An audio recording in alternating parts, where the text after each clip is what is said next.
Ina jama'a masu ma'amala, yana da kyau mu gyara mu da al'umma kuma mu riƙa yawanta yin gaskiya muna kamantawa.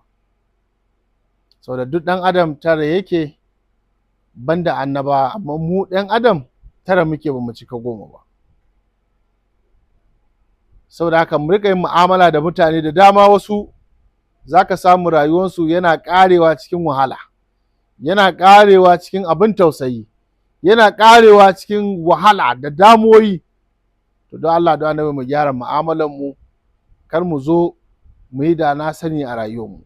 Mu kula da ibada, sallah lokacinta, mu kula da sadaka, mu kula da girmama tsofaffi, mu kula da girmama iyayenmu, mu kula da girmama mazajenmu, mu kula da girmama matanmu, mu kula da girmama magabatanmu da wanda suka girme mu.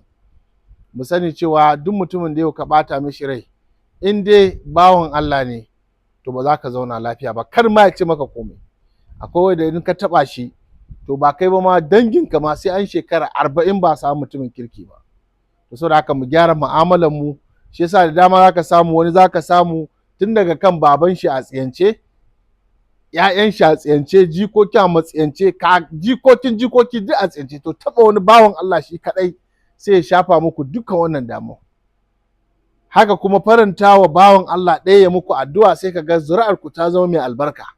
Saboda haka don Allah da annabi kar mu zama masu jan magana, kar mu zama masu fitina, mu zama masu zama lafiya cikin al'umma, ana mana addu'a.